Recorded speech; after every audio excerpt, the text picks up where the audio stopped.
Hello, everyone. Welcome to the Marisalurive podcast. I am your host and creative producer. Today, I have the honor of sitting down with one of my good friends, Dr. Danny Lee. Hello. Thank you for having me, Marisol. My pleasure.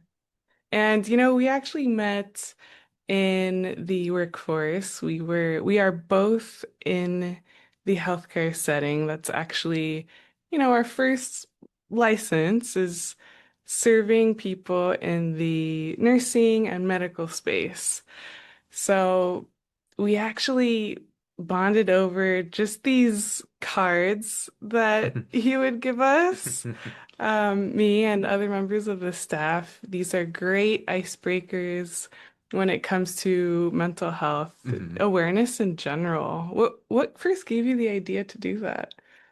Yeah, for me, it's just we go through like tough days in the healthcare, and sometimes we need to break it up with just little bits of just humor. Yeah, definitely. And like especially with how crazy the settings we work in are, I just think like a little bit of sass Yeah. can just like break some of that tension that you're having throughout the day. Oh, And just totally. like give a little bit of life and spice to an Well, otherwise draining day. So yes, and really, if we don't do something to break through the monotony or the just patterns of work, what is the risk? Um, I do think that the risk is just burnout, lack of morale, and and I just think like we as people just need connection and just like shared experience. And I think just like when people relate to just something as just like an affirmation that says life sucks, but you're stronger than that. It just validates like the universality of your experience and like what you're feeling too, and how people also relate to that as well. So it kind of brings people together in shared experience. You mentioned community, something I really like is like what we're up to with exercising. Yeah.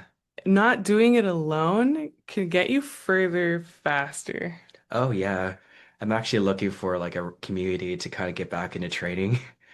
I think like when I was working training for a marathon, I had a coach to kind of inspire me to be like, it was like, Danny, you didn't run today. What happened? It's like, God, coach, I just overslept. It's like, Danny, get back on the wagon tomorrow. That's So it. that kind of accountability is what really helps in a community. You know, I've found it to be true that when you have an accountability partner, it's harder for you to slack on yourself, right? Absolutely. Because you don't want to let not only yourself down, but like the other person down who like really sees your potential and wants to see you grow.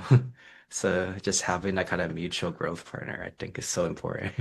So, You know, it's not every day that we realize this. I think, like for myself, I didn't have that mindset about reporting to somebody else, even like on a friendship basis, to keep me on track with my goals.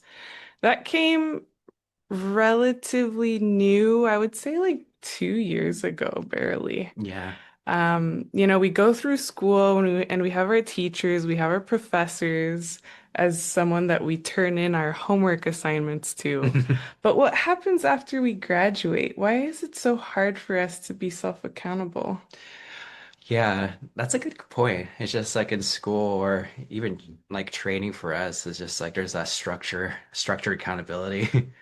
But I think it's just like once we taste freedom, like I think we as humans just naturally gravitate towards the path of least resistance. And for me, that's just kind of like lying around watching Netflix, you know? You know? Because it takes like less inertia to do it than just it's like, and I don't like saying that's like a bad thing. I think at times we do need rest and stuff, you know. But like have like continued growth, I think we do need to create that structure to keep growing, you know?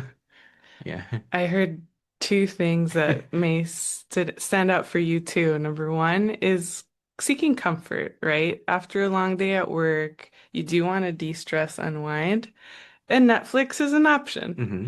Now, for those of us who say have a couple consecutive days off and a tendency maybe to get chores done as quick as possible to Mm, celebrate, that rest, that yeah, time of rest before the next work shift. yeah.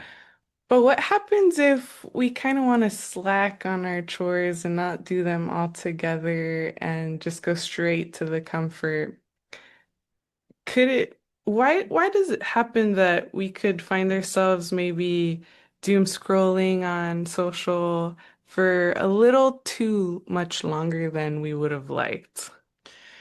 Uh, no, I definitely feel like I'm being attacked because I feel I'm definitely guilty of that. I think we've all done I it, think but we've all done it, but yeah. how could we intercept that and build better habits? Yeah, that's a good question. I think it's Again, I think it comes down to accountability. Okay. Maybe just like creating kind of like pressure, at least for me, when I want to get something done. Like I have to like tell myself like, okay, I'm gonna have a friend over like literally 2 days from now. Okay. So I need to like hurry up and get this together by this deadline. Yeah. I think having kind of they call it SMART goals, like Mm. specific, measurable action. I forgot that. Realistic and Realistic and timely. timely. Yeah. Like without that structure, I think it's hard to get things done. And for me, just like I'm like motivated just by fear, but also like disappointing others, you know? So like having just like somebody just like come to my house 2 days later and be like, okay, I really don't want them to see how much of a mess this is. I gotta get my act together. That's what usually motivates me to finally get it done, you know? So I see here an example of you setting your own deadlines. Yeah, and making it because sometimes my brain is just like to outsmart me. It's just like, okay, your creator's deadline, but like we know that this is like a little stick, so we're not gonna do it. You know, you know. Yeah. So we kind of have to elevate the stakes for ourselves sometimes to kind of motivate us past that threshold where it's like, okay, we're gonna actually do this now. Yeah. Yes. And how do we do that? How do we create the structure? Well, we heard a couple tips. Number one, have an accountability buddy. Put things on the calendar, and then let's say that friend is coming on Wednesday. Well, let's have the house clean by Tuesday the latest, not Wednesday morning. Set it for Tuesday before you go to bed. Yeah, exactly. And Good one. like, I don't know, for me, just it's like I think a lot of it comes down to just like the time blindness piece where just like we think, oh, I have plenty of time to do this, you know? And before we know it, just like, oh gosh, I have like 20 minutes, 10 minutes, 5 minutes. But I've learned through my own coaching through it. Like I have a coach that works straight. Like they call it ghost time. So it's just time and a half more than you think and you need. Hmm. So for instance, like, okay, getting to a place probably might take 30 minutes. You allot time and a half, so 45 minutes to get to that place. So that Got way it. you like give yourself space. So I had to have a habit of overbooking myself a lot of times. It's like, okay, I could get to disappointment to that appointment with just 10, 15 minutes, you know, between, you know. But like sometimes I don't account for like, variability, traffic, We went overtime because we had such like a juicy conversation in the other one, you know. Yeah. And like I was fall behind in clinic sometimes because I'm like, like one patient just requires more time and stuff. But I Hmm. have to cut time in the other times to kind of catch up. So I just have to be like I guess like stricter with my own personal boundaries, but also just not overschedule, you know? And how important is that, having boundaries? Because oftentimes, maybe you like pleasing people, and when someone asks a request, you want to say yes right away. But how important is having that time to check in with your calendar, check in with yourself, and maybe close family and friends before you commit to a certain activity a couple days out or maybe a month out? That's a good question. Because like, and also like, it depends on kind of like your based on energy level day to day too. But I think it's just like kind of like knowing yourself, just remembering kind of like what's it when you were in this kind of like state, like say like years ago and months ago, kind of what that was like. and just kind of like anticipating kind of like what you might expect down the line, except and maybe just like account for just like more twists and turns in the schedule. That's like, okay, usually when I try to get to disappointment, something might happen. Like traffic always happens, 60, 70% of the time. So it's just like what is anticipating it and just like not overextending yourself and booking too many things around it. I guess same goes with like your own personal commitments too. Just it's like, okay, I know on these days I get more drained, So like I'm just be kinder to myself. I'm not gonna push myself to do as much on these kind of days. So I think that's did I answer the question?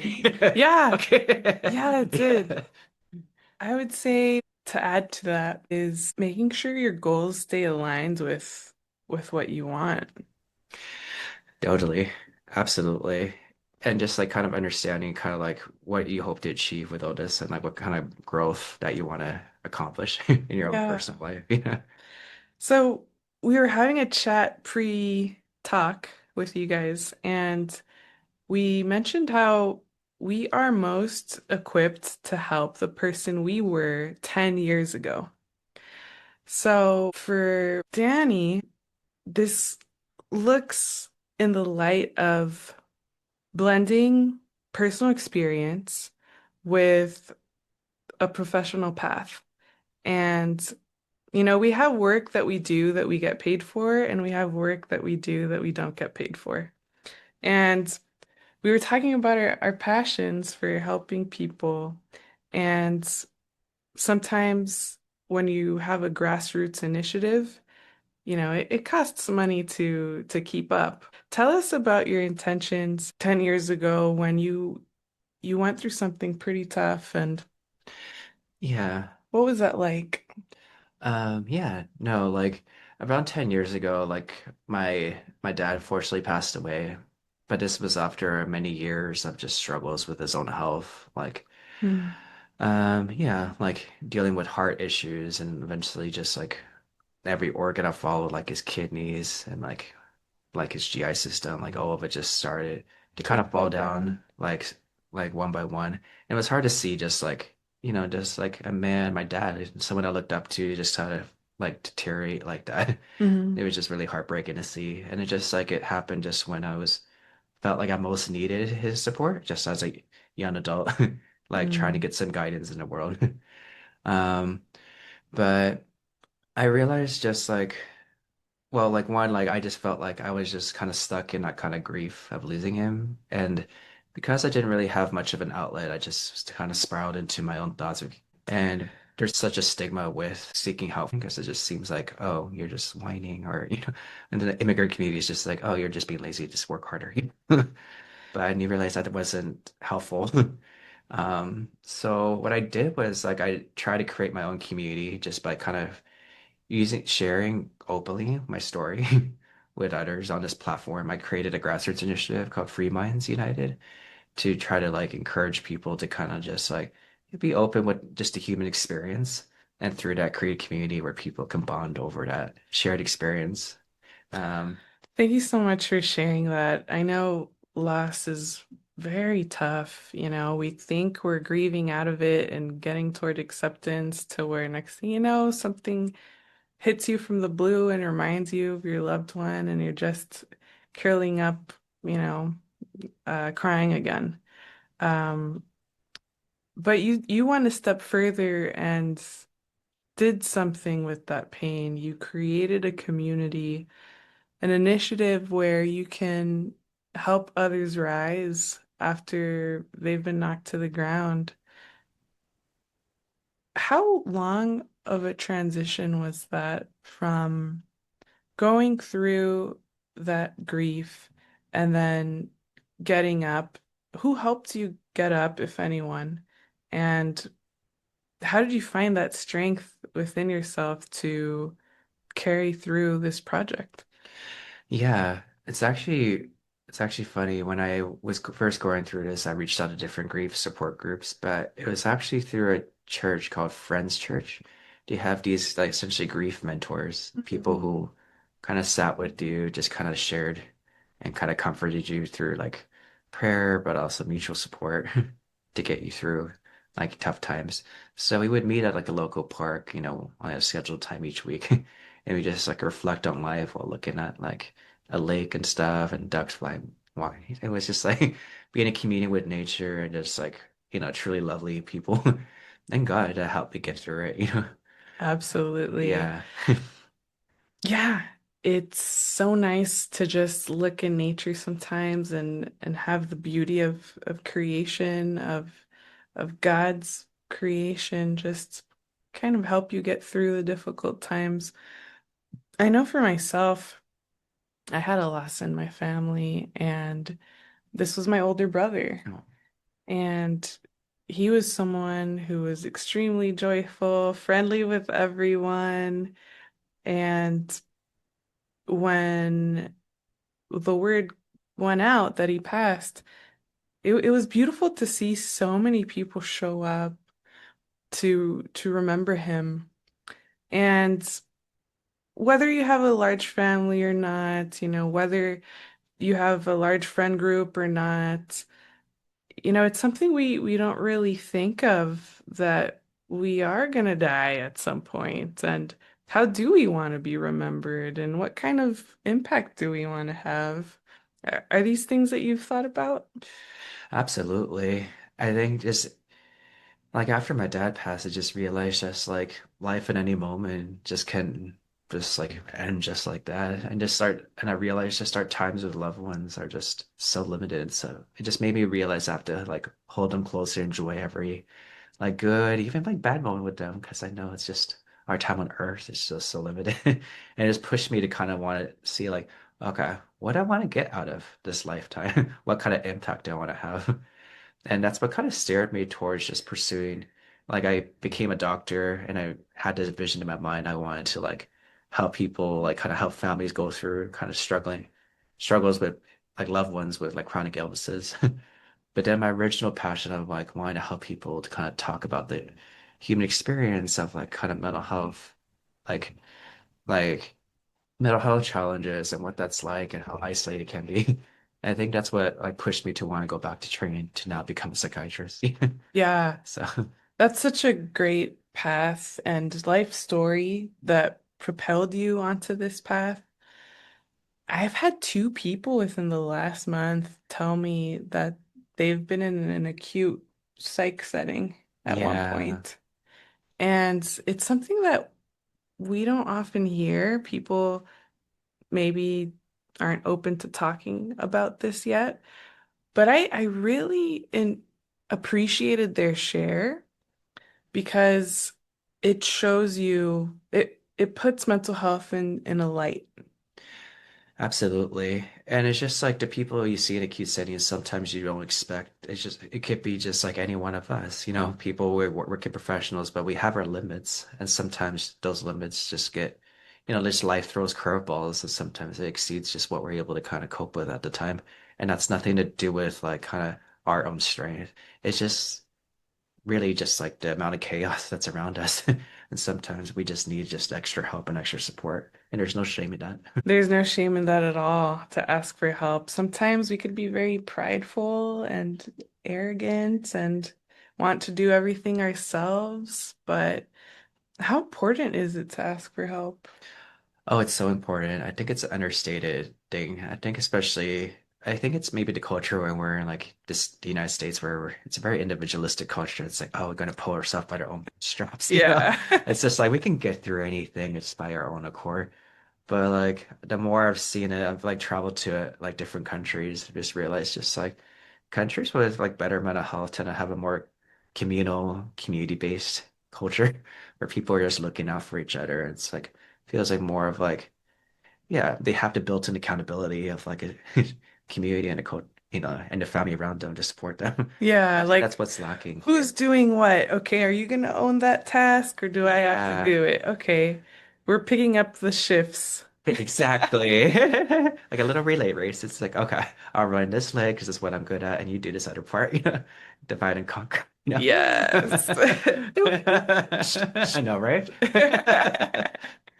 Oh, I love that. Integrating different cultural considerations, the awareness of how other people operate in different parts of the world. We can learn from other countries, can't we? Absolutely. Like I've been to like a what is it like Japan recently, and I just like realized just like how supportive it supportive it is. Oh Just my like gosh, you guys, check this out. yeah, these are like matcha flavored Kit Kats. It's like a Japan staple. Highly recommend. They're like in every single store. The airport ones are actually really good.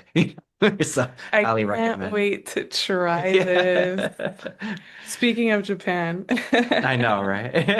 and they're a clean country, right?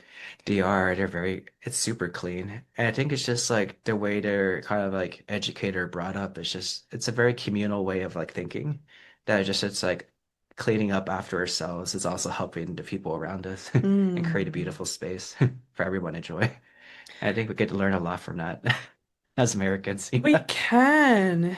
I recently watched a video about how a woman, she was thinking to herself, how can I be a mother if I could barely even clean my room?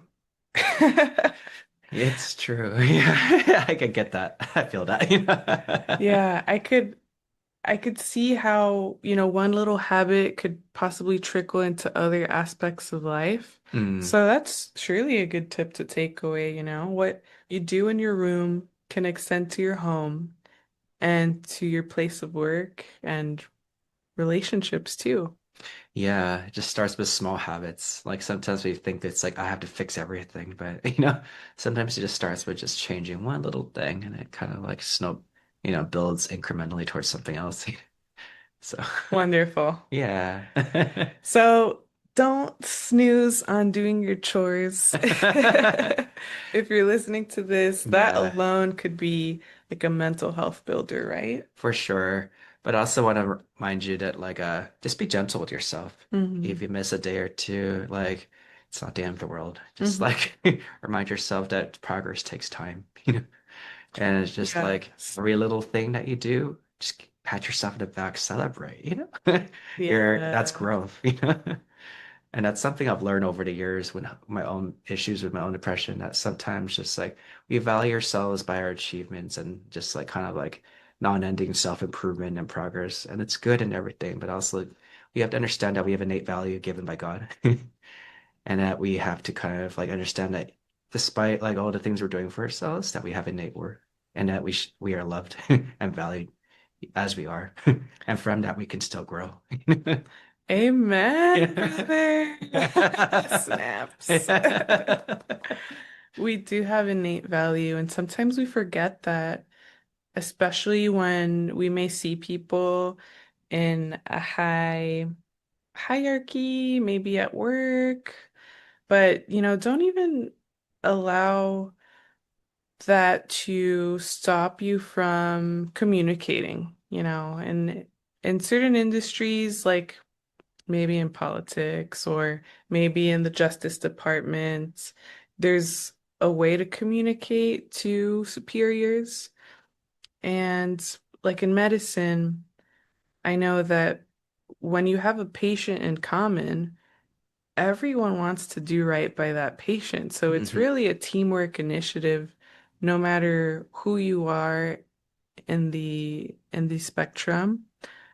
We're all working toward that same goal. Can you talk a little bit more about that and why, like, for example, us nurses shouldn't be afraid to communicate something alarming to, like, you, the physician? Yeah, I think like definitely. I think like without like us kind of working together in tandem and just like realizing we're on the same like kind of team, we're helping to go. I think it's like really hard to really be on the same page. I think like when I work with like my team and stuff, I try to like level the playing field. I just realized that, you know, despite my title, despite the pay differences or whatever like structure we have, like we're still on the same team. And I try to level it by just like saying like, look, like we bring different things to the table, and like without nurses, like nothing will be done, you know? And like without I guess without doctors too, I guess we won't, there's no worse. So we all have a special place in like, and I think that like we need to just respect each other for what we bring to the table. And I think that's what needs to happen. I think more doctors can be more aware that like, okay, this is a team-based effort and we're all kind of trying to achieve the same objective and like passing information to each other. Like, is this helping us achieve that goal?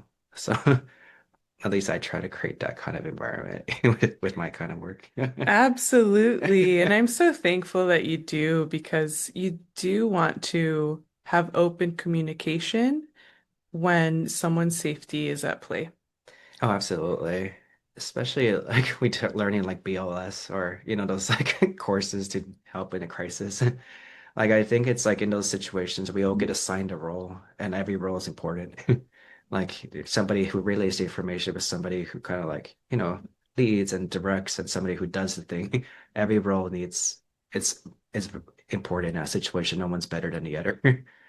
And I want to highlight that response action because a lot of us, we may be reactive, but when you have a response that's evidence-based, that's a little different. That requires preparation in advance so that you know how to proceed. For example, our BLS certifications, basic life support, it teaches us how to respond to an emergent situation. We go through the training as if it would happen live so that when it happens, we are more efficient. Right, Correct. exactly.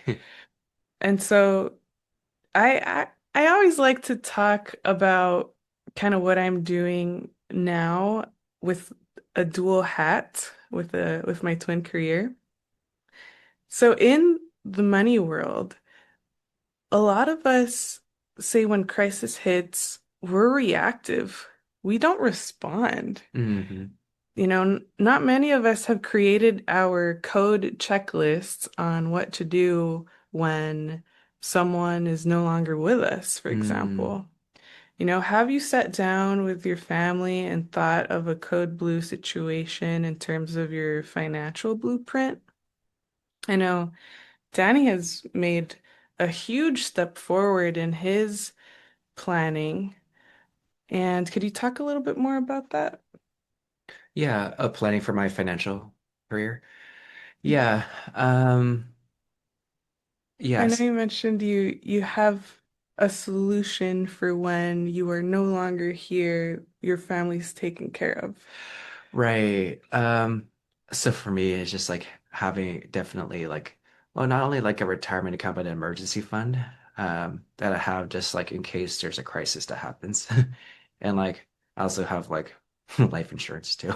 So, and I put my family as beneficiary because just like, if something were to happen to me, I want them to know that like, okay, like they can be taken care of as well. That's So beautiful. yeah, so I always have contingency plans. I try to allot some amount of money towards this emergency pot or this retirement account that can also serve as just like a crisis bucket when something happens. And just seeing how fickle life can get with just how, dealing with my dad's sickness and illnesses over the Mm. years. You just don't know when somebody's gonna get sick or be in a hospital again or and like health can change from moment to moment. So it's just important just to be aware of that, but also treasure each day when you do have everything is going just fine.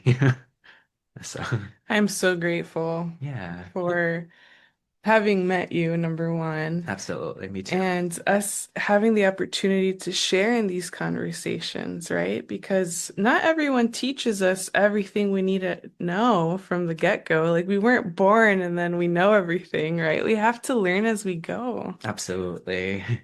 Who has been a mentor in your life when it came to money? Um, that's funny. Like who taught you to have a financial response plan? Yeah, and I would say like a lot of it's my mom, just from her lived experience of just when my dad passed and having kind of like not having like a nice financial structure in place. It created a lot of chaos that year. after he passed. Just we had Mm. to scramble to figure out how we're gonna pay off like outstanding debt, like all Hmm. the, like mortgage payments. It just was just a lot, But like my mom's a tough woman, so she's able to kind of like, you know, ask for help from like, and like timely help came from our relatives too. And she's also like got a lot of business savvy, so she knows how to like negotiate, and like get our business up and running. And also helped out like I just took some time off from my own medical training to kind of help kind of like with all the logistics of that. So it was a team effort. And I realized just like with money, it's important to like one have the structure, but also have a team around you to come support and just offer advice when you need to. I Yeah. agree. Well, hopefully we could be that resource for you guys listening. And if you don't already have a financial professional in your corner, give us a call. And to wrap up, Danny, can you leave the audience with like three tips that if this podcast went away, if your future publications go away, and you've left the world with just three tips, what would they be? Ooh, okay. Let me think about this one. I want to give 3 tips. Um, yeah, I would just say like your life is finite, so just whatever thing you want to get going, like today's the day to get started. You want to run that race? Run that Run that race. race. Tip number one, just what is it? Live life to the fullest. Take advantage of each day. Yes. Two, find your community, find your tribe. Um, it's important to have like accountability and support, and just finding people that you could just be authentically you, and just be loved for all the imperfect you, the human you, just like all the sides you don't want people to see, and people stay despite that. Those are your people, and Yeah. you want to keep them close. And three, I would just say just be kind to yourself. This is a hard world we're living in. Like life is just a series of challenges, and like you're stronger than you think, You Yes. know? You're stronger than you think, Yeah, you're guys. stronger than you think. So give yourself a pat on the back for every little accomplishment you make. Even if you took 3 days to do that one chore, celebrate that. You Yes. got to it. You don't need to beat yourself up. You So still did you it. still did it. It doesn't matter how you start, it matters how you finish. Exactly. It's like baby steps. Yeah, I love it. Yeah. And for more context, let's keep Dr. Danny in our best thoughts, in our prayers when it comes to the rest of his medical journey. He's a medical doctor, a physician who's on the path to continue on to now help in psychiatry, as he shared before. So let's keep him in our thoughts. And thank you so much for being on today. Thank you for having me. It's been a pleasure. Bye, everybody. Bye, everyone.